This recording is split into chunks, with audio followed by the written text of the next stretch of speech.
Just giving my village a few minutes to join.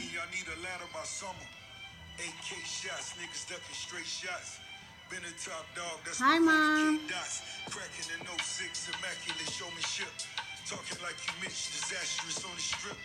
Holding on your bitch could have never sold you a brick. With them people you never been on the list. Mona Lisa to me ain't nothing but a bitch. Hanging pictures like niggas swinging from his dick. We so different you thought these didn't exist. Hey, boo. Never seen on his wrist. I'm from the south where they never make it this rich. Who is in love with this Meek Mill? Me. Over a decade and never nobody's favorite. Part and kilo go hand in hand like we gamble and huff. Hey, Shayla. You was dead broke, I let you hold it back. You paid for it, but I fuck around and stole the track. Screaming gang. Prison did Meek Mill well, right? Looking for a bond, lawyers want to tax. Hi, Kristen. When the TV ain't controlling what we see. Told my niggas I need you. Through all the fame, you know I stay true.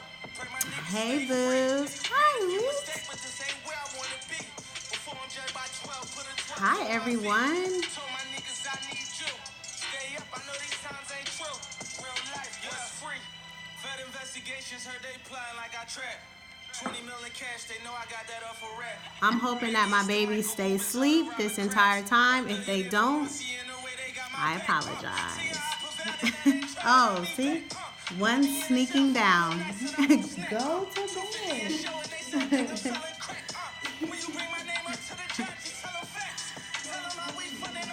They should be asleep. This one likes to challenge the bedtime.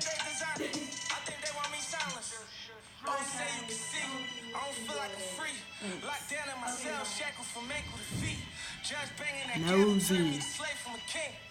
Middle schoolers are nosy.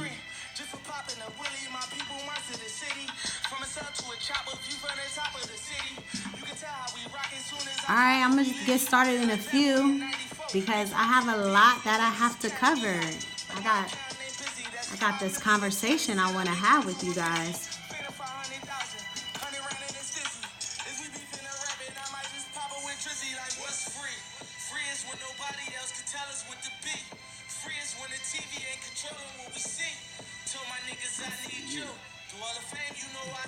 Thank you.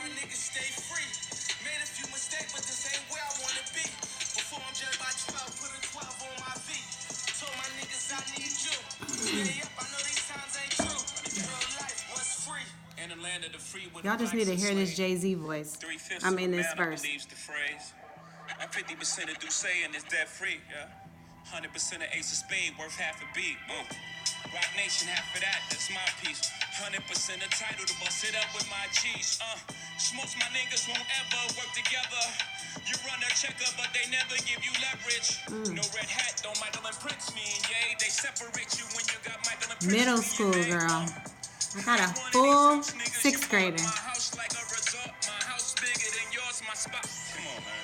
My route better, of course. We started without food in our mouth. They gave us pork and pig intestines. Shit you discarded that we ingested. We made the project a wave. You came back, reinvested and gentrified it. Took niggas since of pride, now how that's free. And the people stole the soul and hit niggas with 360s. I ain't got $1 billion streams, got $1 billion. Inflating numbers like we supposed to be happy about this. We was praising Billboard, but we were young. When this verse goes off, I shall start. To this day, grandma afraid what I might say. They gonna have to kill me, grandmama, I'm not their slave. Check out the bazaar, rapping style used by me. The HOV, look at my hair free, carefree. Niggas ain't net free, enjoy your change. What's your employer name with the hairpiece? Hustle by the hood, can't no shotgun rob me. My account's so good, I'm practically living tax. Hi everyone, thanks for joining me tonight. Scot free, that's a CCE copy. Guilt free, still kill me and expect me to not feel away. To this day, you would say, y'all kill me. Sucker free, no shucking me.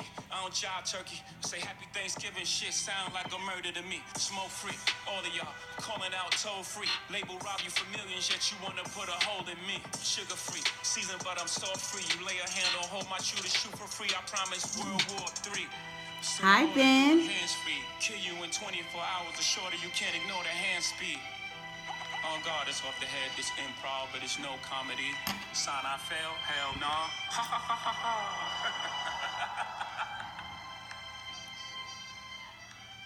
I think that put me in a mood for tonight's conversation, but I'm going to get started. Hi, I am so excited to be on live tonight and joining my village. It's been a long time coming, and so I'm excited to have some more interaction and ability to have a connection with you guys. That's what Instagram is for. So my name is Brandy Wells, and I'm the curator of My Motherhood Magic. I think I should give a little intro so that you guys feel a little bit more trusting of the information that I'm going to give. But I'm a independently licensed social worker in Ohio. Born and raised in Columbus, yes, OHIO. I'm also a mom of 3. I have Kennedy, who's 11. She's in 6th grade. And then I have Carter, who is 4 in preschool.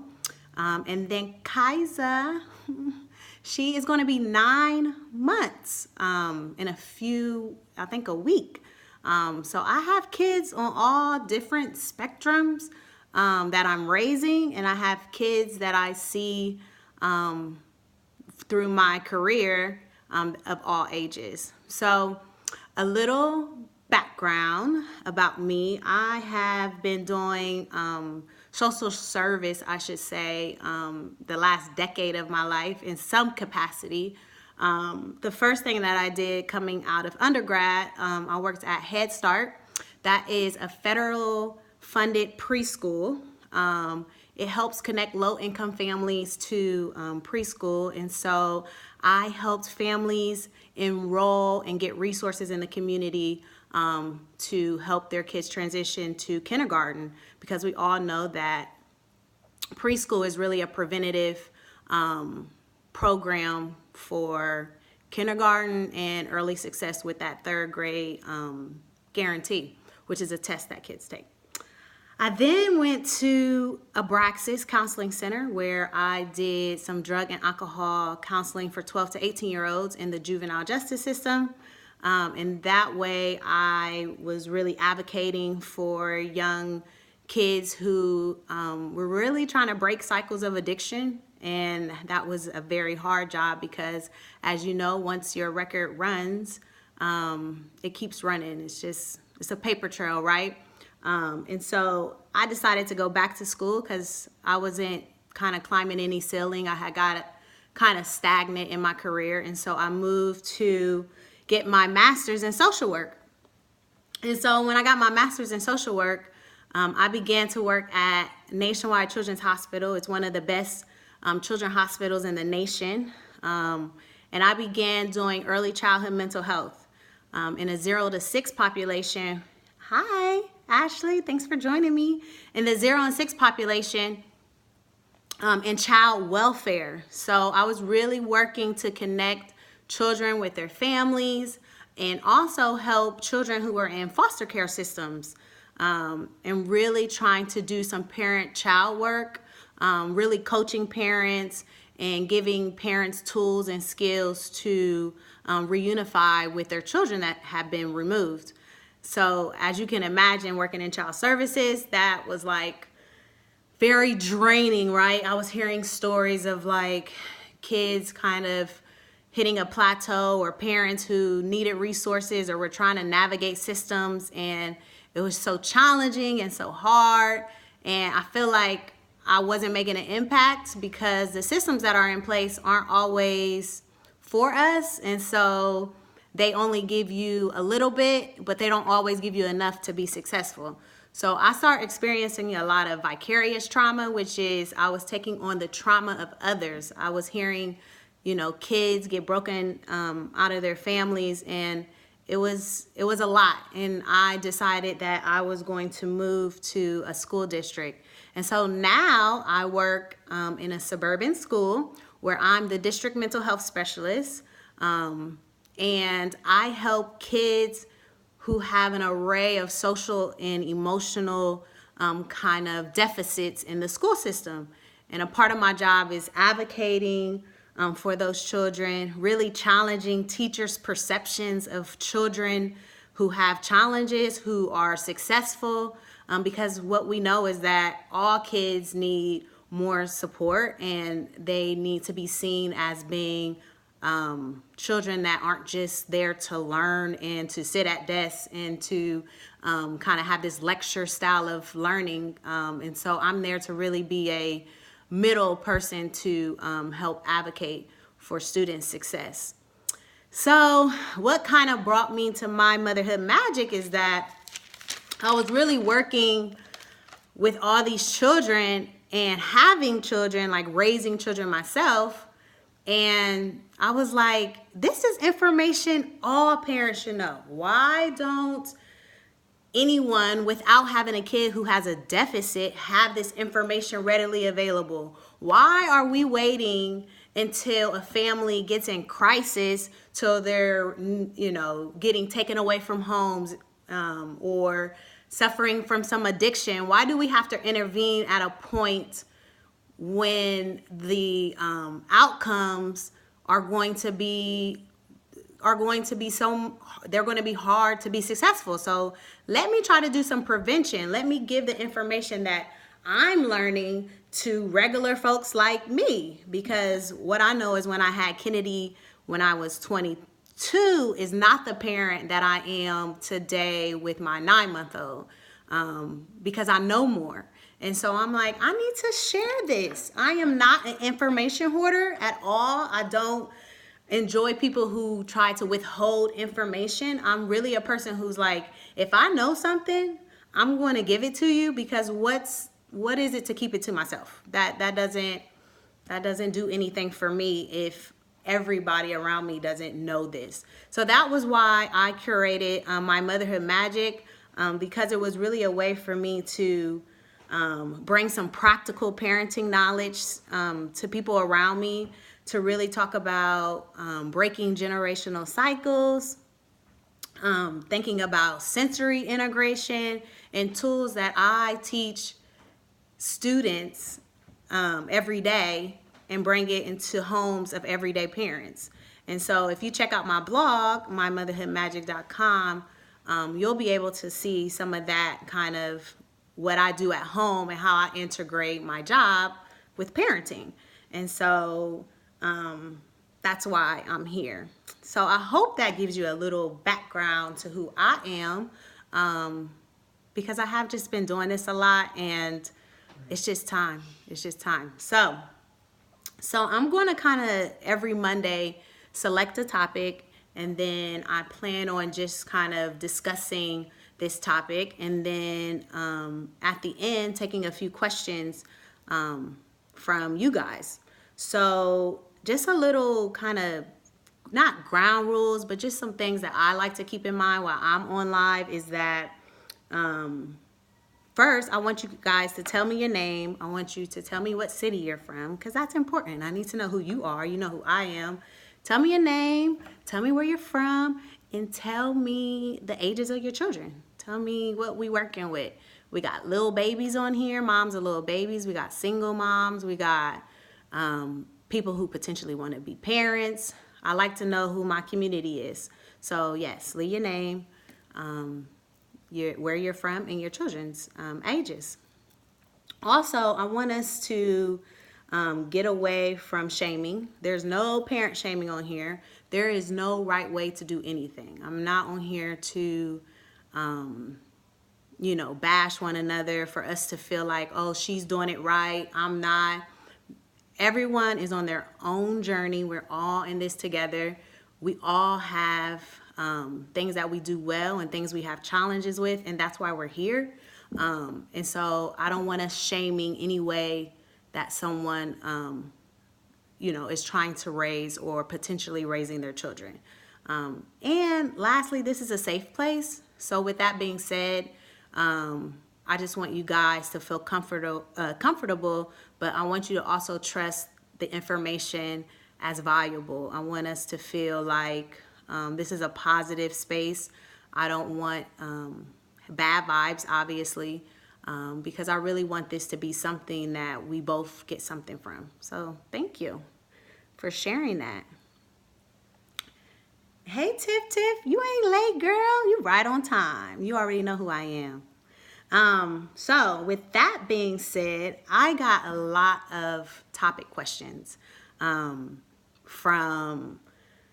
how conscious parenting, how do I become a better step parent, healing from past traumas, self-care, several different topics. Obviously, we're not going to cover all one topic in an evening, but the point of doing this every Monday is that we kind of build on what we're discussing, and hopefully we get I'm able to give you as much knowledge for the next few months or however long we decide to do this. So today I'm going to talk about the parent-child relationship. I think it's important that we start there.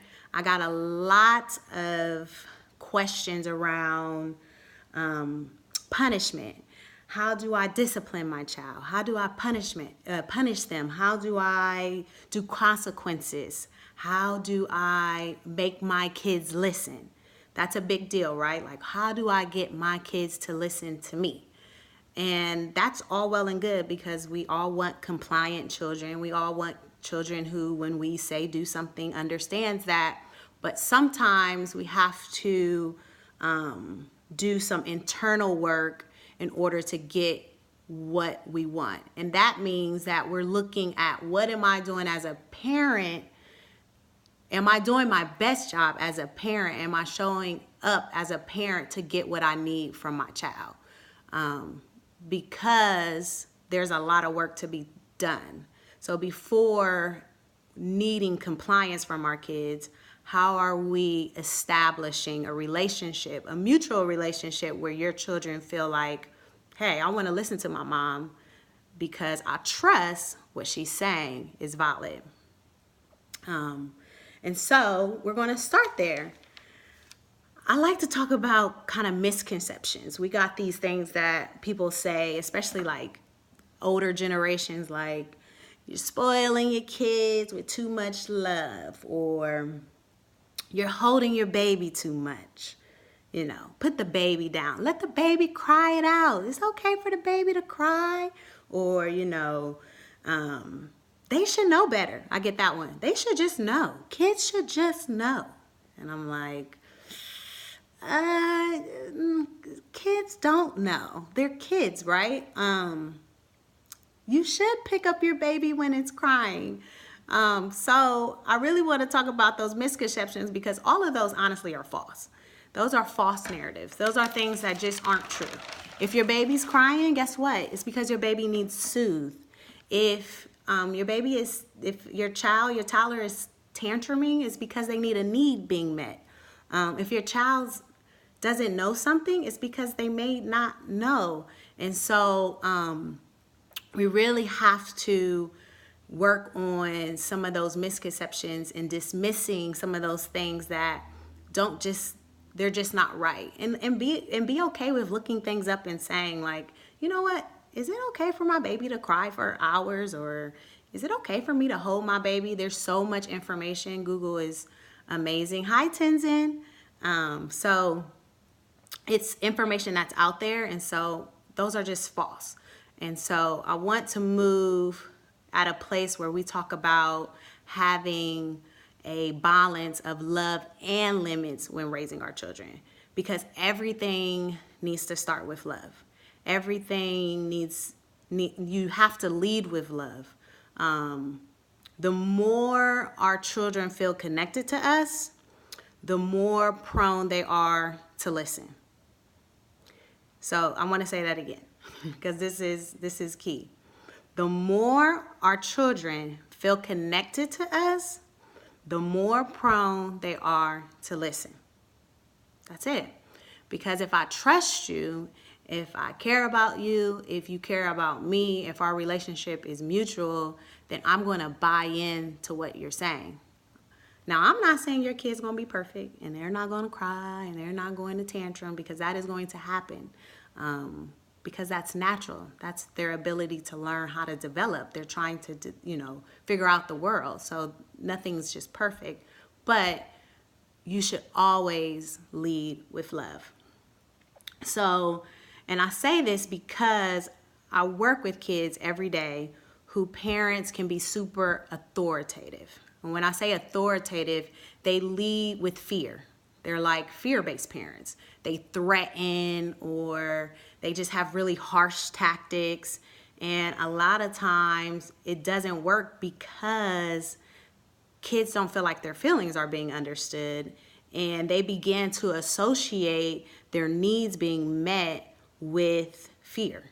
So I need something, my parents are coming to me being authoritative, so that's how I get my needs met. And that doesn't teach anyone anything other than fear and control. And those aren't things that we want to have in adulthood. We don't want to know that the people who care about us are only care about us in connection to making us feel like they need to be in control. So a lot of times kids come to me and they don't feel like they're being validated, or they don't feel like their feelings are being understood, or they're constantly, parents are always complaining their kids are having tantrums. And it's really because kids in their mind, they want attention. They want you, period. Rather they do something negative to get your attention or positive. Kids are attention whores. Like, I need it, I want it. If they begin to associate attention with you only paying attention because they're doing something bad, kids are going to do more bad. If they know that my parent is going to pay attention when I'm doing something good, then they're going to want to do that, because at the end of the day, they just want you. Rather that's them acting out to get it or behaving to get it. So with that being said, I want to talk to you guys about, hold on a second.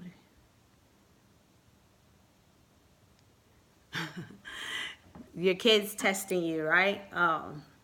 We'll talk about that. So I first want to talk about attachment theory. Attachment theory is something that is huge, and I wish I can cover it within this time, but it's such a huge concept. So I want you to take the time to look it up if you're interested.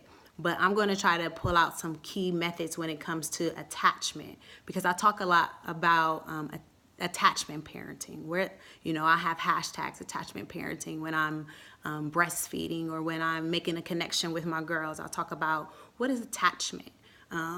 I know I sometimes throw out terms loosely and I'm not always explaining, so I really kind of want to give you guys an idea of attachment and what attachment theory is. So this is really a foundational tool. Attachment is something that starts in infancy. It's a baby, and it really is a strong emotional and physical attachment to at least one primary caregiver. That's at least one person. That could be mom, dad, grandma, whoever is taking care of a child.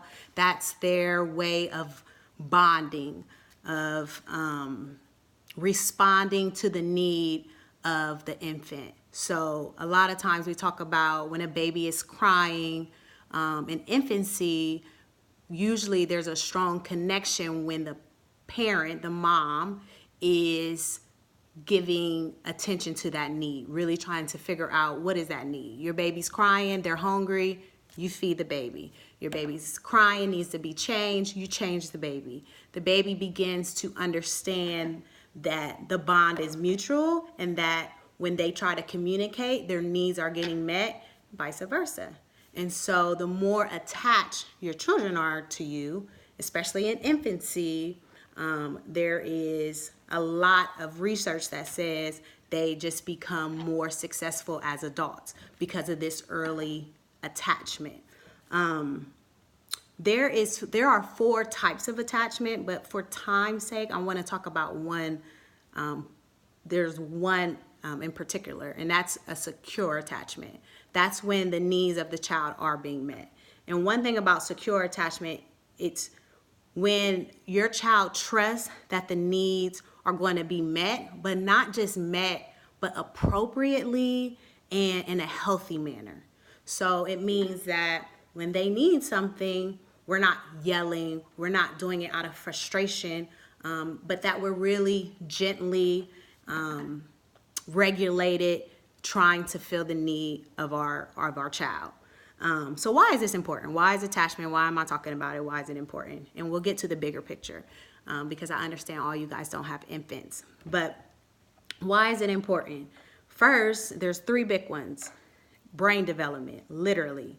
The brain gets energy to develop pathways for higher level thinking. So when a baby is trying to communicate its need and you meet that need, the baby is starting to understand, how do I communicate to get the things that I want? That's why you hear people say, I know how my baby cries when it's hungry, and it has a different cry when it needs to be changed. It's because they figure out how to problem solve. In their minds, they have decided how to communicate to get certain needs met. So there's literally brain pathogens that are filling up with things that really help with problem solving when the attachment is there. This is huge when your kids are getting older, because problem solving is something that we're trying to teach kids across the line. So yeah, kids are starting in infancy, but even as toddlers, they're learning how to problem solve. How do I get my needs met? How do I get the things that I want? Especially basic needs, right? Not like houses and things, but like really kind of basic needs. They're learning, how do I use my brain? How do I use my communication to get the things that I need fulfilled? And so your brain is literally developing. And it's important to note that the first 4 years of your child's life is when the brain develops up to 85% of its capacity, which means that attachment in early infancy and all the way up to 4 is so lucrative. I mean, it's so important because your brain is almost at its full capacity. There's no more growing. It's at 85%. So it's really important for these kind of lower foundational tools like attachment. 2, social and emotional development. Attachment is the foundation for all relationships. It's how do we respond emotionally? How do others respond to us? It's the way we build empathy. Kids are learning, how does my parent respond to me when I need something? And so when you're attaching to your baby, how you present to your baby when they need their needs met has started to develop how they see social and emotional relationships with others. And then that continues to build. Lastly, self-regulation. I always talk about self-regulation. Self-regulation is the ability to soothe yourself, to calm down, to release some endorphins, to really feel good and to feel calm in your body. And so attachment, they begin to learn how to manage their own feelings and behavior. So when infants are stressed, parents respond to the stress hormones that are released and they become soothed. And that is how a baby begins to self-soothe. And then later in life, kids have the ability, again, to self-regulate. But it really begins at that attachment. So over time, the brain will develop pathways that allow the soothing behavior to kick in during stress. So you begin to learn later in life, or even early on, that there's certain things that my body needs and how I respond to make myself feel good. And this connection is made in adulthood. So when you have people who are adults who have a hard time calming down, or they're super aggressive, or they're just dysregulated, you can maybe formulate or make a connection to attachment. That's why I always talk about most things happen in childhood. How we set the tone in childhood is how we present as adults. Sometimes we don't know it, but most of our kind of flaws and mental health stuff, come in connection to childhood. That's why we have to do the work, and we can't wait to do the work. We have to do the work as soon as that baby comes out, because, honey, that brain is growing. So, how do we do this? How do we build attachment? One of the ways that we do this is we're responsive to our children. That means that we aren't, and when I say responsive, I'm saying we're responsive appropriately. Because you can be responsive, right, by your child needing something and you yelling, or you raging, or you just feeling ineffective. That's responding, but that's not always appropriate. When I talk about responding to your child, I'm talking about validating and labeling their feelings. A lot of times, adults can be very dismissive of children. We could be like, your opinion, your feelings, I don't care. You're a kid. But to that kid, that's everything. And so a lot of times when I'm in school buildings or with my own children, when they're crying or they're upset or Kennedy is having a fit, a lot of times I'm like, oh, man, I know you're frustrated. I'm validating, oh, you're frustrated, but you can't have your phone right now. We're out at dinner and I want to talk to you. I'm sorry. But I validated for her. I responded effectively to me because I validated, I let her know, and I explained why. But that's the first way we can begin to make a connection with our children. We have to be responsive. We have to listen. We have to care enough about what they have to say in order to build that authentic connection and relationship. Next, you have to respond to your child's needs. So for me, I like to model it. Your child needs something, especially basic needs, provide that. That's what we parent for. I know that a lot of times we're trying to teach our kids to be independent, but children learn in the capacity of which the adults in their lives teach them. So if you don't respond to them, then how shall they know? Next is we need to begin to soothe our children. And this is really providing coping strategies and really digging into the root cause. Why is my child crying? Why is my child being disobedient? Why is my child having this behavior? What is really going on underneath that? Sometimes I have parents in my office or wherever I'm at, and they're like, Johnny, he's like crying 3 hours. And like, I'll talk to Johnny, and Johnny's like, my pancake fell from breakfast. And it's like, Mom, his pancake fell, and that was a big deal to him. Like, did you ever think, what was it that he needed? Did you ask those questions, those open-ended questions? Did you validate his feelings? So we really need to work on providing situations in which we can help our children soothe, and that's calm their bodies. I like to teach Kennedy coping skills. So I'm like, you're frustrated? Maybe you need to go draw. Maybe you should go journal. And whatever works for her. Every kid is different. Journaling, if that's not your kid, you don't want to offer journaling. But you need to offer suggestions so that they can begin to understand, I feel a certain way. What do I need to do to get back to my happy place? Because I don't want to stay here in this negative place. So what do I need to do? Is that I need a hug from my mom? Is that I need a drink of water? Is that I just need some time to myself? Whatever it is, let's begin to model it, and then let's provide it for our children.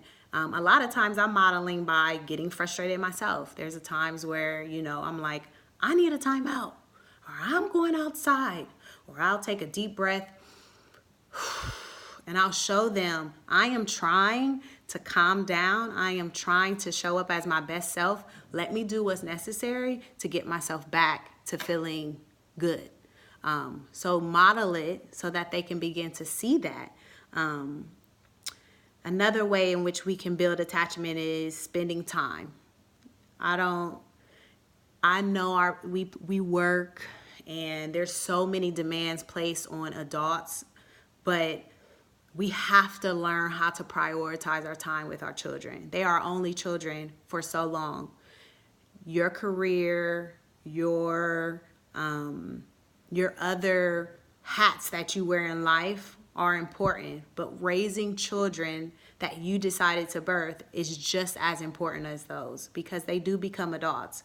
And so I really try to talk to parents about giving children time.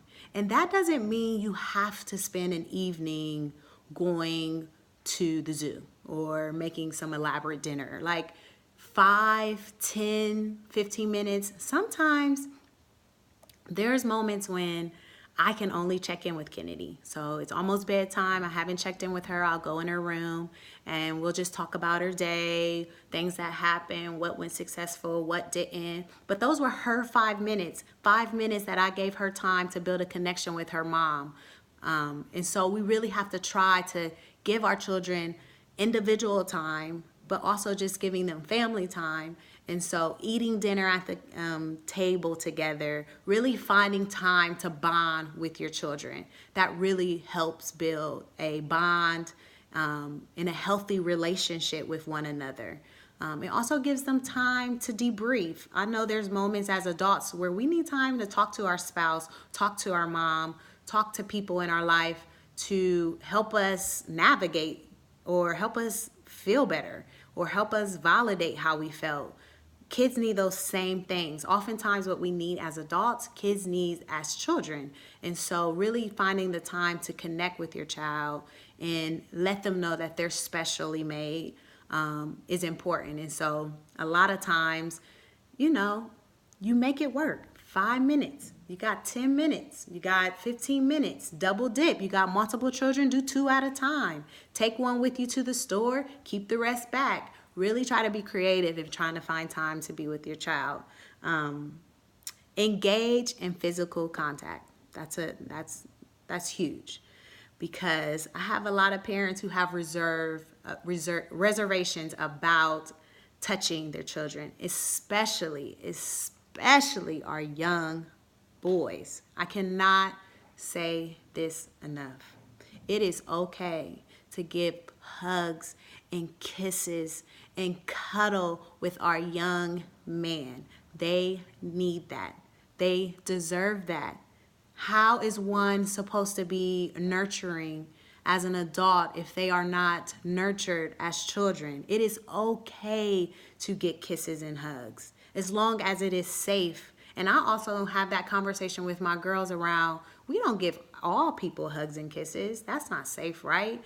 If you don't feel comfortable, you don't allow people to touch you. But your parents, especially mommy, if I want to kiss you, if I want to have that physical connection with you, allow me to do that. But I really, really, really advocate this for our young boys, because I believe that there's a lot of men who have, some deficits in areas of being nurturing and being sensitive, I guess you could say, and just being emotionally connected and intimate. And so physical contact will offset that. We have to teach our young boys that it's okay to receive kisses. It's okay to cry.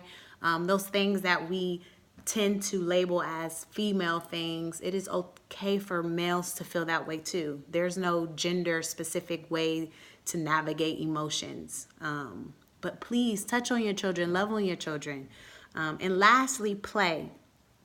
Play is huge, because play is the perception. It's everything for children. That's how they learn, through play. A lot of kids don't play anymore because they're doing a lot of on the phone or on the iPads. But please take time for your children to play, just to be in the space, to just see what they would do. Boredom is everything. Out of boredom comes imagination, comes creativity. A lot of times parents don't want our kids to sit in boredom because we think that they should be filled with things, filled with activities, filled with things to do. A lot of times, if you just leave kids' minds to be blank, they will come up with something. I remember growing up, my mom would send me outside. We would go outside for hours. I felt like I was lived outside. And guess what? I learned how to have some of the best fun outside. I would go and find creative games, or me and my friends would climb trees or do something in nature, or going to the park and like talk to other kids. But we had the ability to be in our minds and be our best selves. And so find time for your kids to play. And something I do with younger children, my children, myself, Carter specifically, and Kaiser as she's growing, is I like to use an acronym. And I've showed this acronym on my feed, and it's called PRIDE. PRIDE. And with pride, P means you are praising your child. You're telling them the things they're doing right, because like I just told you earlier, the more our kids are getting attention, the more they're going to do it. If we're praising them for all the moments that they're successful, they're going to want to give you more of that. So I praise the heck. Oh, I like the way that you're being nice. I like the way that you're building so gently with the blocks. I like the way your body is calm. I'm really, really trying to give them, I'm feeding them all the positivity. Reflect, take the time out to mirror what they're doing, to show them that you're really engaged. Put your phone down. You don't have to be taking video, or you don't have to be texting. I would suggest you put your phone down and really give them your focus. And so reflect. Imitate is the I. This is when you're mirroring your child. These are ways that they just know that we're connecting. They know that, wow, my mom is really playing with me. Like, she is like feeling what I'm doing. Like, she's doing it too. D, describe. Describe what your child is doing. A lot of times when I have Kaiser, I'm talking about, this is the red block. This is the blue block. Oh my God, look, it's so cold outside. Oh, mom's freezing. I'm really giving her that language, because she's developing language and kids are still developing language. So we want to kind of be the narrators of their life, especially when they're developing their words, because we're giving them those foundational tools. So describe the things you see, describe the things you hear. Become the narrator of their play. And lastly, when playing with your children, the E is for be enthusiastic. Be excited. Okay, I cannot say that word tonight, but be excited. Like, sometimes you gotta fake the funk. There are times where I'm exhausted. I do not feel like playing, but I put my pretend mom face on, and I am there with you. Sometimes if I'm too exhausted, I might just lay next to you and I just might let you play, but I am looking at you, and I might not have the energy, but I'm still showing up for you. And sometimes I might just say, Mommy is tired today, but I promise you I will be there tomorrow, or I'll be there soon. Because I think we don't always give ourselves a chance to say, you know what, sometimes I just can't show up my best self today. And that's okay, because our kids need to see that. But when you are with your child, try to be excited. Try to fill them up like they deserve to be. So that's how we do it. And there's a tons of things that you can do to build a connection with your child, depending on ages, right? So it's going to look different for my 11-year-old than it is going to be for my baby. So breastfeeding is how I bond and how I attach to my baby. Play is how I bond and attach to my preschooler. Having conversations and checking in with my 11-year-old is how I continue to build attachment with her. So be able to be flexible and be able to understand the different needs that your children have to have. So that's kind of it when it comes to parent-child relationship. I hope that fueled you, and I hope you felt like it was valuable. But I really, really, really want to, before I stop discussion, and something that I'm going to make sure I carry on with you guys, is to send the message that healthy parents raise healthy children. Self-care is an absolute priority. You cannot show up as your best self, as your best person to your parent or to your children if you are not filling your own cup. And I like to use not an acronym, but a metaphor, and what comes to mind when I think of that. A lot of times we get on the airplane and the stewardess or whoever he is someone who tells you before you place the mask on your child, you first place the mask on yourself. So if there is an emergency, you put on yours before you put on your child's. You cannot save your child if you are not healing yourself, because a broken parent cannot intentionally and purposely try to interfere and interject the brokenness that is transformed through cycles. You have to do the work for yourself first and then show up to your children. It is absolutely necessary, and it's a priority, because again, you cannot pour in the glass of others and you cannot show up for others if you are not showing up yourself.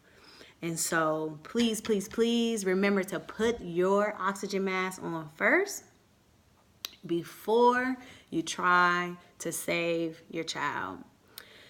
I think I covered it all. That was a lot. Please send me, DMs, message me and let me know if you feel like you need more detail into what I'm saying. But I guess I want to take this time to answer a few questions from you. It can be in regards to the topic. So give me a question.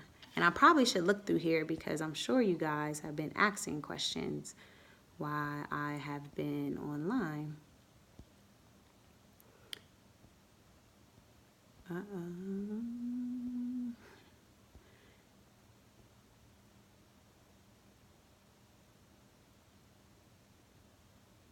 Oh, I like that. My girl Louise is spitting some gems on here.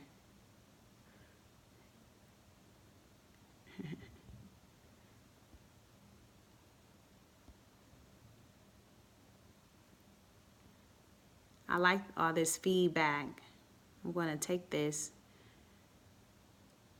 So someone asked, what kind of games do you play with baby?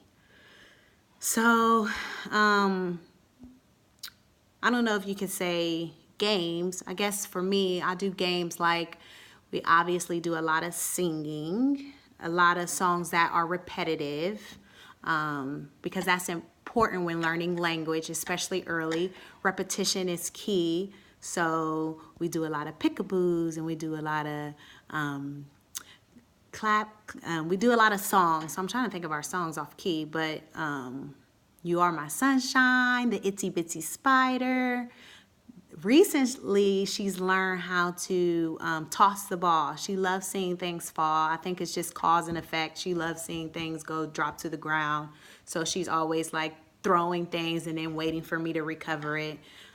We also just do a lot of describing. So whatever she's choosing to do, if it's crawl around or play with balls or blocks, or she's in her sister's room, I'm just talking to her about what she's doing. So again, I'm just narrating because at this point, I'm just trying to give Kaiza language. I want her to build her language.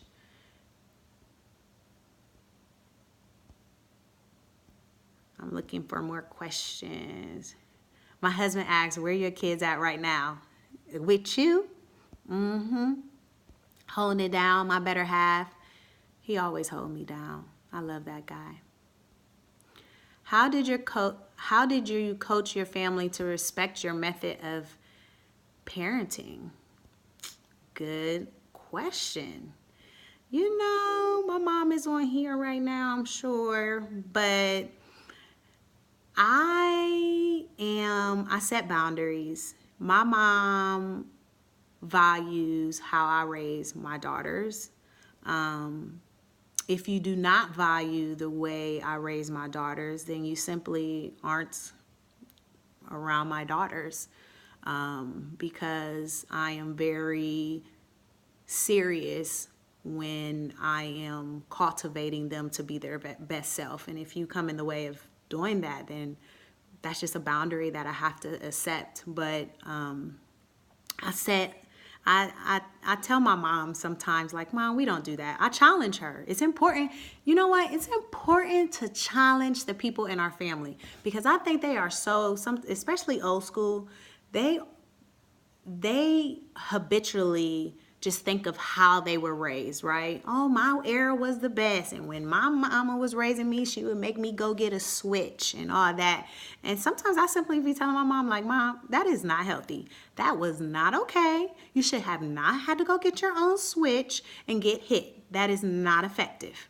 And so I don't mind challenging people, because how are you to grow if no one is challenging you, if no one's giving you feedback?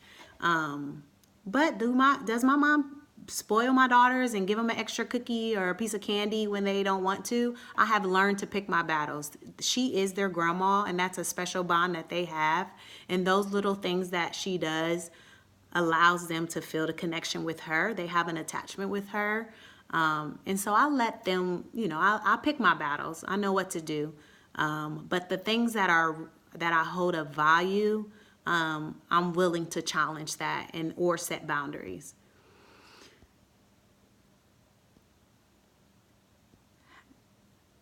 Has there been moments where you cannot check in at all? Yep. And I think I talked a little bit about that. It's okay to tell your kids, I can't show up for you today. It's okay. I don't feel good. Mommy had a bad day. I love you, but right now I need some time to myself. There is nothing more courageous than a parent who is vulnerable to their child. It is okay to tell your kids you are not okay, in a very healthy way. I'm not saying tell your kids your problems. I'm not saying project your stress on your children. That is not what I'm saying. But what I am saying is that it is okay to tell your kids that you are not your best self, because you're not. And that is normal. And it's okay for kids to know that you are not perfect, because then we don't raise kids who feel like they need to be perfect. They are able to tell people, I am not okay today, and I'm going to need for you to give me some space. And that is what we're ultimately doing, is modeling what we want for our kids to see. So that was a great question. Someone asked, what are your favorite ways of refueling yourself so you can be there for your kids? You don't want to know what I do. No, seriously. I get it in any way I can. So if that means I sit in my car in the backyard for an extra 15 minutes before walking in, I do that. If that means that I am very purposeful in scheduling days to hang out with friends or go out on a date with my husband, I do that. I have to be very mindful and planful, because I have 3 children and I have to work it out with my mom who watches my kids.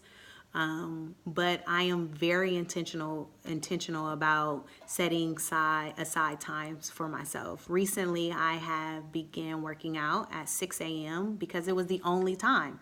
I am with my children from after school until they go to bed. We're in after school activities. And so I wanted some more time to myself and to make myself feel better. And I was like, you know what? I'm not going to make an excuse. I'm going to just get up at 5:30. And what do I do now? I get up at 5:30 and I'll work out till 6 before everyone is up.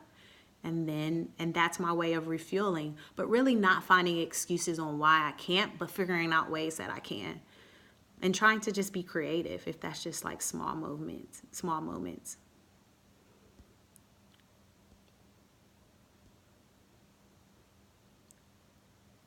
Someone asked, if we are adults who didn't receive proper attachment and nurturing as children, what are some things we can do to heal from that? Therapy, of course. Any other practical ideas? Great question. That was a loaded one.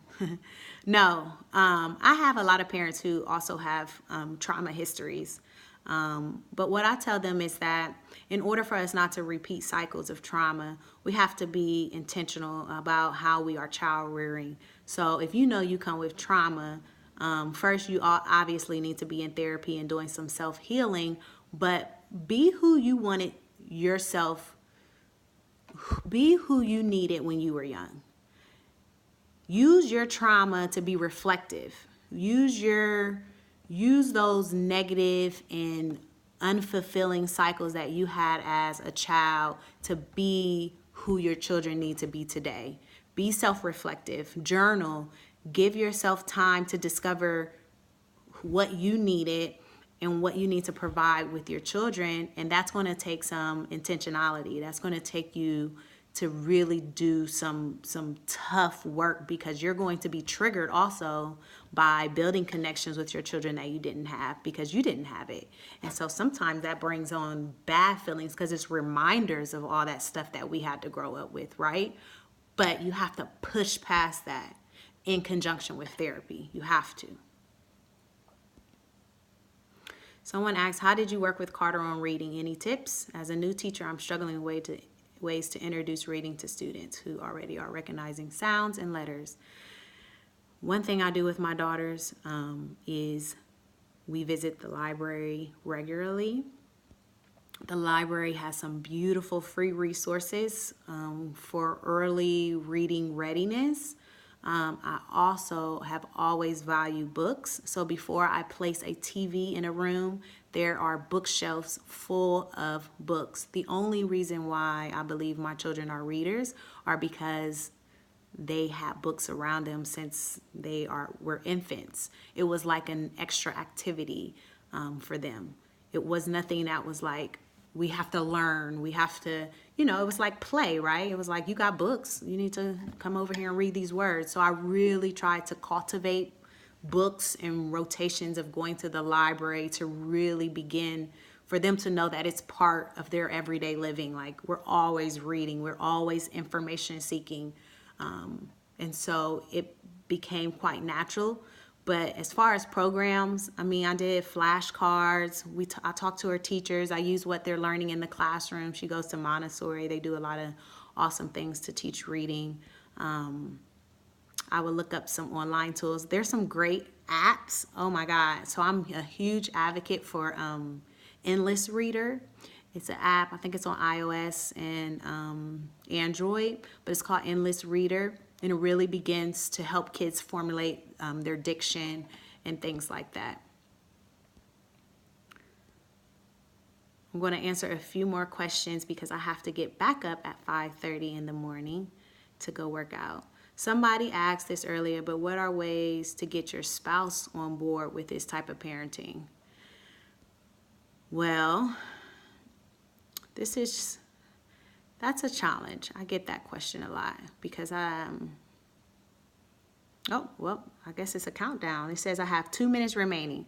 So I'm going to end this quickly. But as far as your spouse being on board, educate, model that your way works and what they're doing is ineffective. But most importantly, talk to them about the goals that you guys have as parents. What are you trying to accomplish with raising your children? Do you have same goals for your children? And start there. How do we get there? Is arguing in front of our children effective? Is being super punitive effective? Is that going to get what we need?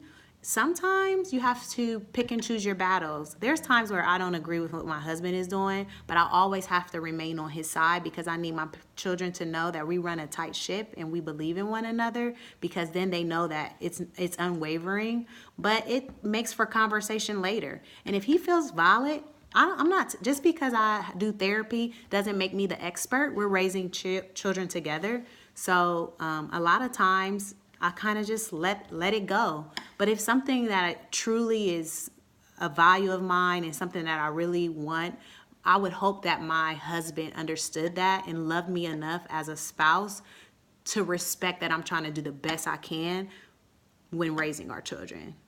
And that's something that I seek in a partner, and that's why I married my husband. Well, guys, I have 20 seconds. I love you all. I am so appreciative of you guys coming and connecting with me. I hope that we can do this again next week if God is willing, and continue to have dialogue and conversation. And let's do this. Let's cultivate a new generation of raising our children healthy, cultivating healthy humans, healthy adults, and doing the good work. That's what we're in here for. We're doing